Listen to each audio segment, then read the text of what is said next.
news is brought to you by the National Bank of the Virgin Islands, Cyril B. Ramney Tertola Pier Park, NV Salon, Spa, Nail and Barbershops, HOV Medical, and Digicel. Sign up for Digicel Plus Home Light Bundles, faster internet, movies and sports. Citing a technicality, Premier and Minister of Finance, Dr. the Honorable Natalia D. Wheatley, sought to have the item on the order papers submitted by Leader of the Opposition, Honorable Ronnie W. Skelton, be removed. The item is a no-confidence motion seeking the unseating of Dr. Wheatley as Premier. Standing order says that notice must be given to the clerk 7 days prior. The item appearing on the order paper, and that was not done, Madam Speaker. This did not go down in good taste with members of the opposition. Madam Speaker, we have 14 plus bills.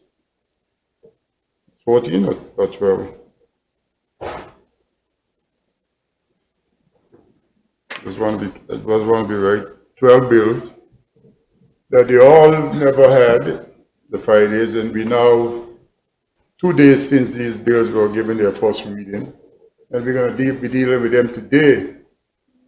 Madam Speaker, it seemed to be a bit unfair, a bit petty to now to differentiate, because I didn't give the bill, the notice to the clerk, but I give it to the speaker, that I was wrong to give it to the speaker and not the clerk. So therefore, if those are the rules we're going to be playing by, then let us play by the rules. Because, Madam Speaker, we can't have it both ways. And when will this bill, this matter before the House, this motion, we have to do all of these 12 bills before we do them again. So I am extremely disappointed. I must tell you, I am extremely disappointed in the Premier. Even today, one member is short. If the opposition gets up right now and leaves this House, those financial services bills cannot be done today. Should we take that position and say, okay, since you behave this way with us, we're going to take up our bag and go out? You understand what happens when you don't have bipartisanship and decency? This boils down to decency. Common decency. That we have extended so much courtesies.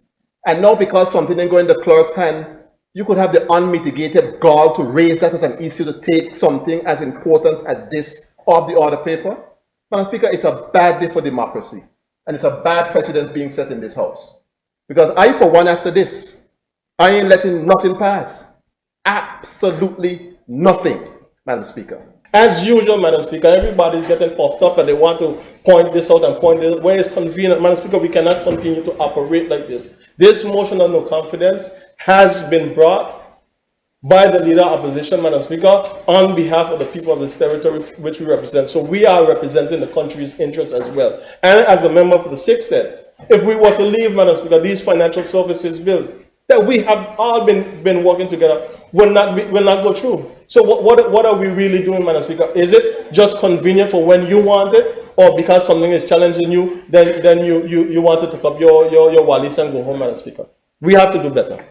And as far as courtesy is concerned, Madam Speaker, the courtesy, you would never see someone going to bring a motion of no confidence against a government and notifying the leader of government business. I mean, what is this? I mean, yeah, we get along. We eat lunch together, we talk together, we have most of you are friends, but not that friendly. So don't expect that to happen. I said before, Madam Speaker, in April of 2023, that this opposition will bring motion of no confidence against the government, not one, not two, not three, but as many as it takes. It took this long because of the COI and all the stuff, the cooperation that we're having with you. But don't think that it's not going to happen. It's going to happen. Each one of us will stand up inside here. They have the majority. They go vote the 7. And today, right now, if this comes to a vote, I only need one of them over there to have a conscience and say, leave it, because we're not getting to it today. We're going to get to it later. They're acting like we're going to do it right away. Madam Speaker, conscience. The people out there want a vote of no confidence. Give it to them. This is how democracy works. Stop being afraid of democracy. Members of the government side of the House stand behind their premier. And nobody's saying you shouldn't bring the vote. You're saying, follow procedure. Go and give the clerk the 7 days, bring it back next week. What's the problem? But we can't be setting precedents in here. We're not following the rules that are set for the House to follow. Nobody's against the motion. It's your right for the motion. I may disagree with the timing of the motion. It is still your constitutional right to bring up a motion of no confidence. It is your right. Nobody is arguing against that. But this House functions on rules, and we should follow the rules of the House. In this House, we live by these standing orders. We live by these standing orders, and Madam Speaker, that is how we should move forward. Speaking of decency and bad for democracy, the fact that this matter is brought to the attention, in fact, it's placed on the order paper yesterday without the decency to inform the leader of government business. That is lack of decency.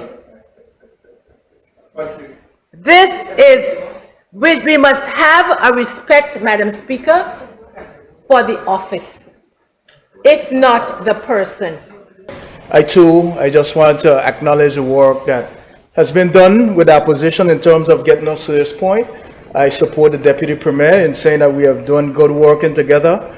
Madam Speaker, I acknowledge the work that your office has been doing. I know we speak about going through certain bills and getting it 2 days in advance, but to me, everything that has been done in this House has been done in decency, and we continue to follow the rules pertaining to this House, Madam Speaker.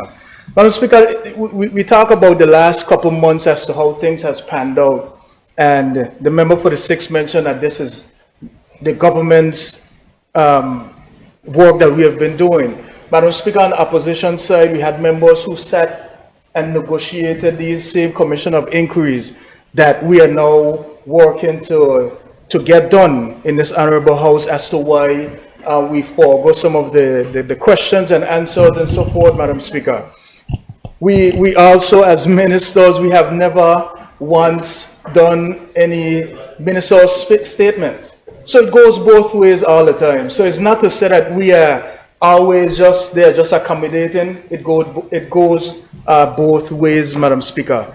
Madam Speaker, a lot has been said about the bills that would have been introduced last sitting, at the end of last sitting, and how it's unprecedented and questioning that it was done. Madam Speaker, I still have my paper here where we moved a motion and we asked that leave be granted to introduce these bills for their first reading, and it was voted on as stated in the standing orders, and subsequently the 12 bills were added to the order paper for their first reading. The government followed the procedure in order to get the bills on the order paper, and it's not the first, the second, or the third time that it has been done. The premise of our argument is that we must follow the procedures of the standing orders, and we cannot decide to follow them when it's convenient to us. We're speaking about decency and we're speaking about the reality. We've heard a lot about mistakes in here. The opposition side has a lot of experience over there that we glean from a lot. And experience says, I've made a mistake and I follow the correct procedure to bring it back forward. And once it's done, it's done. The point that I feel is important to me, and a number of persons who I've spoken with have expressed their view as well, that even though we are dealing with a technicality, there's still the question as to why now, given where we are in our state of affairs, given where we are with respect to the visit of the Premier next week, given where we are with respect to the fact that the question of the order in council being lifted is not yet resolved. So while it was that we all seem to now retreat to our corners, But I would say, Madam Speaker, it is at a point, and I think the territory expects that we continue to fight this battle to the end. Speaker of the House, Honorable Corinne George Massacott, decision on the matter. Before we recessed, the Premier rose on a point of order in relation to the resolution that was placed on the order paper under 8.2 private members' business. The essence of his point of order was that the placement of the resolution on the paper was in contravention of standing orders 23, or that it did not meet the requirement of standing order 23. Now, in examining standing order 23, I think it's best that I first start with 24, notice of questions and motions. Under standing orders 24, except as hereinafter provided, no member shall ask a question or make a motion unless he shall have given notice in writing of such question or motion, either at some previous sitting of the House or to the clerk not less than 7 days previous to the hour of sitting of the House at which such question is to be asked or motion to be made. And then there are some qualifications. In going under section 23, where under any standing order notice is required, such notice shall be given in writing, signed by the member, and addressed to the clerk. Such notice shall be handed to the clerk or sent to or left at the clerk's office during the period prescribed for the purpose. The period prescribed for this particular purpose is 7 days. Now, I don't believe there were any issues raised in terms of whether or not the prescribed period of 7 days were met. The main issue fell on whether or not the proper procedure was followed. That is to say, whether or not such motion was given to the clerk. In examining what was stated before, it was clear that the motion testing, yes. It was clear that the motion was sent to the speaker rather than the clerk. When taking these various matters into account, one has to look to see if there are any other conditions that may allow for such exemptions of such prescribed. In this particular case, I have not identified within the standing orders or from my research where such motion given to the clerk accepted by the speaker. In light of this, I am in agreement that the standing order, in particular 23, was not adhered to. And I do not believe anyone questioned whether or not I had such a discretion to allow the matter to still proceed, given that the proper procedure was not followed. So it is my ruling that standing order 23 was not adhered to, and as such, the motion was not properly placed on the order paper. We know that where you choose to bank matters, and it is your vote on what your funds do in strengthening our community. As your official Bank of Paradise, we invest and support the lifeblood of our economy by helping in the realization of personal goals for homeownership, education, and entrepreneurial visions, which support small businesses. We make it our place to connect with persons and worthy causes, and we have been doing so for more than 30 years. Where your money goes and what your dollars empower are your choice. And we thank you for choosing us. a bank that gives where it matters the most, for you, for our community, and a happier tomorrow. The National Bank of the Virgin Islands.